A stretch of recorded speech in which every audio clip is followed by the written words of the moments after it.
He sat on the same bench every day, back straight despite the years of hardship etched into his weathered face. Passers-by hardly gave him a second glance, another invisible figure in the urban landscape, until the day a young reporter noticed something different about the way this homeless man carried himself, like someone who had once stood for something greater than himself. The sprawling city park had long been a refuge for those with nowhere else to go. Nestled between towering office buildings and luxury apartments, it served as a stark reminder of the inequality that existed in even the wealthiest metropolitan areas. The old veteran had claimed his bench near the eastern entrance 3 years ago, becoming such a fixture that regular park visitors would nod in acknowledgement as they passed, though few ever stopped to speak with him. His possessions were minimal but meticulously organized. A military-grade backpack, faded but clean, contained everything he owned. His clothes, though worn, were always presentable, and he shaved whenever he could access the public restrooms. Those who bothered to look closely might notice that he polished his tattered boots every morning with a small cloth he kept in his breast pocket. The young reporter had been assigned a story about the increasing homeless population in the city, a puff piece meant to fill space rather than inspire action. She had been interviewing various individuals throughout the week, collecting the usual narratives of bad luck, mental health struggles, and economic hardship. But when she approached the bench that morning, something about the old man's dignity caught her attention. "Do you mind if I ask you a few questions about living in the park?" she inquired, notebook in hand. The veteran looked up, his eyes startlingly clear and focused for someone who had spent years on the streets. "Depends on what you plan to do with the answers, miss," he replied, his voice carrying an authority that seemed out of place given his circumstances. Their conversation began awkwardly, with the reporter asking standard questions about how long he had been homeless and what services he accessed. His answers were direct but revealed little. It wasn't until she noticed a small object he was turning over in his hand that the interview took an unexpected turn. "Is that a medal?" she asked, spotting the glint of metal between his fingers. He hesitated before opening his palm to reveal a military challenge coin, worn smooth from years of handling. "Not a medal. Just a reminder of another life." Something in his reluctance to elaborate piqued her curiosity. Setting aside her prepared questions, she asked, "Were you in the military?" The simple inquiry opened a floodgate. The veteran had served for 22 years, including multiple combat deployments. He spoke not of heroics but of duty, of the men and women he had served alongside, and of the difficulty of returning to civilian life after decades of structured military existence.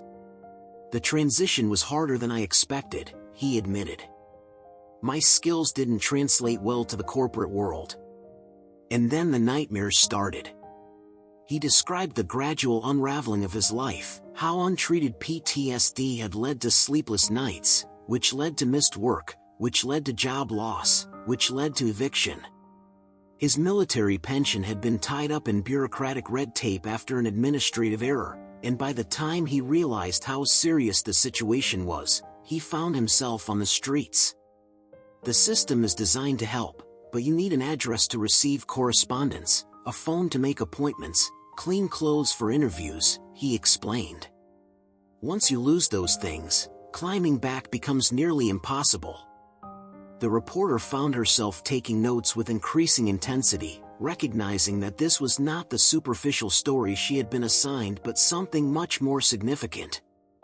As their conversation extended into the afternoon, she asked if he would be willing to share more details about his service for a more in-depth article. The veteran hesitated. "Not much to tell that would interest your readers. I just did my job like thousands of others." His humility only strengthened her resolve to learn more. Before leaving, she gave him her card with a promise to return the following day. That evening, with his permission, she began researching his military service using the few specific details he had provided. What she discovered left her breathless. The humble man on the park bench had not just served, He had been part of a highly classified rescue operation that had saved dozens of civilians during a forgotten conflict. Further digging revealed recommendations for commendations that had never been awarded due to the classified nature of the mission. The more she uncovered, the more extraordinary his service appeared. When she returned to the park the next day, she found him in his usual spot, feeding crumbs to the pigeons that had become his regular companions.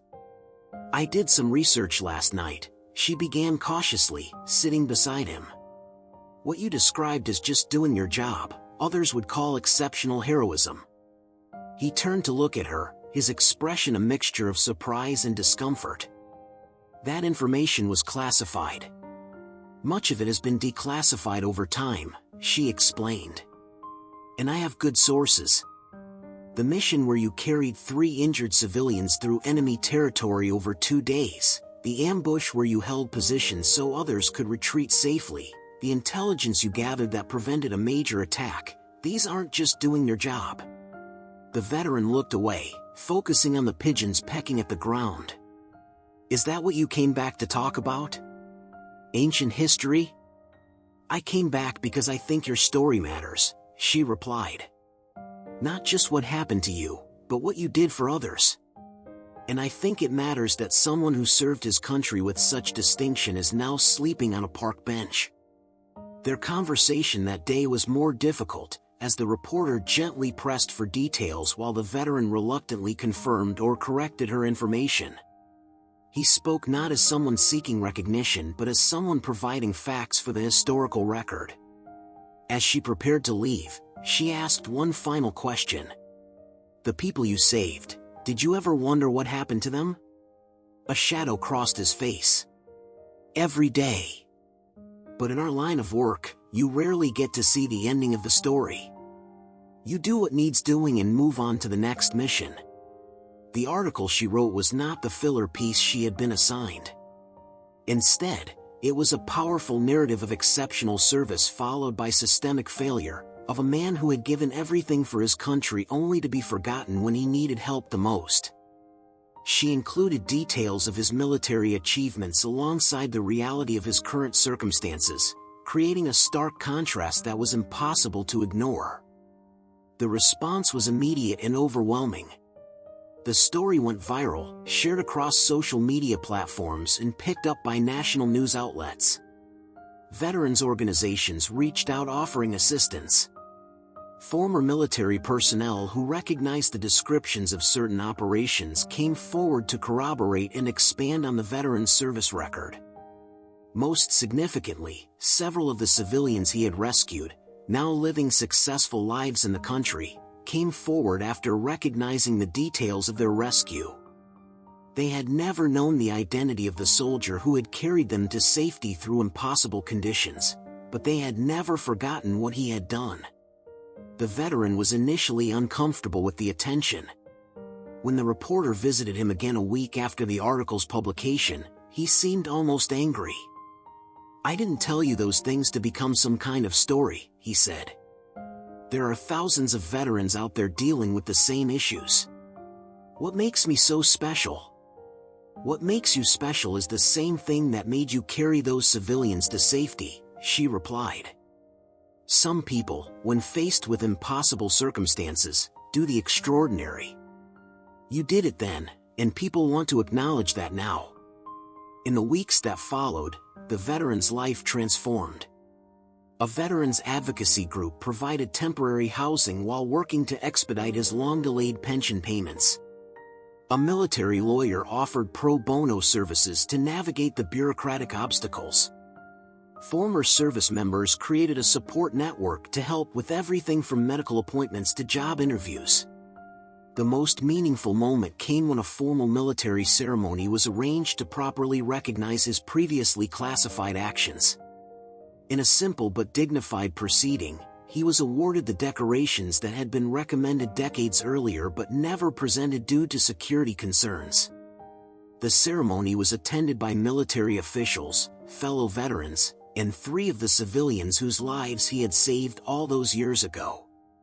Standing at attention as the citations were read, the veteran felt a complex mix of emotions. Pride in his service, gratitude for the recognition, but also a deep awareness that many others deserved similar acknowledgement. When given the opportunity to speak, he used his moment not to talk about himself but to highlight the ongoing struggles of veterans transitioning to civilian life. A country is judged not by how it treats its highest citizens, but by how it treats its most vulnerable, he said, his voice steady and clear. I stand here today not as an individual receiving honors, but as a representative of thousands who served honorably and now struggle daily. The recognition I receive today means nothing if we continue to walk past our brothers and sisters who live on the streets. His words resonated far beyond the ceremony, prompting renewed discussion about veteran services and the challenges of reintegration. Policymakers who had attended the ceremony for the photo opportunity found themselves confronted with the reality of their policy failures. The reporter continued to document the veteran's journey, not just his past heroism but his present advocacy. He had gone from invisible to influential, using his newfound platform to speak for those who remained in the shadows. With stable housing, medical treatment for his PTSD, and a sense of purpose, he began to rebuild his life. 6 months after their first meeting on the park bench, the reporter visited the veteran in his new apartment. The space was simple but dignified, much like the man himself. His medals were displayed not prominently but respectfully on a small shelf alongside photos of the men and women he had served with. "Do you miss the park?" she asked as they sat drinking coffee. He considered the question carefully. "I miss the simplicity sometimes, but not the invisibility." The hardest part of being on the streets wasn't the physical discomfort, it was being looked through rather than looked at. "And now? How does it feel to be seen?" "It comes with responsibility," he replied. "When people listen to you, you better make sure you're saying something worth hearing." The veteran had become a regular speaker at veterans events, homeless advocacy meetings, and policy roundtables. He never presented himself as exceptional but instead used his visibility to illuminate the experiences of others. He had started a peer support group for veterans struggling with homelessness, meeting in the same park where he had once lived. On the anniversary of the article's publication, the city announced a new initiative to address veteran homelessness, with the veteran serving as an advisor to the program. Standing at the podium during the announcement, he looked very different from the man who had sat unnoticed on a park bench a year earlier. It wasn't just the clean clothes or improved health, it was the return of purpose to his bearing. "A year ago, I was invisible," he began his remarks. "Not because people couldn't see me, but because they chose not to. The recognition of my past service is appreciated, but what matters more is the recognition of present humanity. Every person living on the streets has a story that led them there, and every one of them deserves the dignity of being seen." After the ceremony, he and the reporter walked through the park, past the bench that had once been his home. A new occupant sat there now, another veteran by the look of his worn military backpack. Without hesitation, the formerly homeless veteran approached the bench and introduced himself. The conversation that followed echoed the one that had changed his own life a year earlier. As they talked, the reporter stood at a distance, watching the cycle of recognition and connection repeat itself. That evening, she asked him what he had said to the man on the bench. "I told him that his service mattered," the veteran replied simply. "And that he matters now, not just for what he did then, but for who he is today." The reporter nodded, understanding the profound truth in his words. Recognition was not just about acknowledging past heroism, but about seeing the ongoing value and dignity of each person, regardless of their current circumstances. As they parted ways, the veteran turned back to her. "You know, I carried those civilians through enemy territory because they needed carrying, not because I wanted recognition. Some burdens are just meant to be carried." "And now," she asked, "what burden are you carrying now?" He smiled, the first genuine smile she had seen from him. "The same one. Just in a different way." Some people need to be carried out of danger. Others need to be carried back to visibility. The mission changes, but the duty remains the same. The reporter watched him walk away, back straight, purpose in every step. The homeless veteran had become a beacon for others, not because he had been recognized for his extraordinary past, but because that recognition had given him the platform to create an extraordinary present. The true heroism, she realized, was not just in what he had done decades ago in a classified operation, but in how he used his second chance to ensure others would get theirs. His story continued to inspire action long after the headlines faded, proof that sometimes the most powerful act of heroism is simply seeing the humanity in those society has chosen to ignore. The bench in the park where he had once been invisible now bore a small plaque, not with his name or deeds, but with words he had chosen himself: "No one who served their country should ever go unseen." This is the end of this story. For more stories, make sure to subscribe, and now, you should watch this one.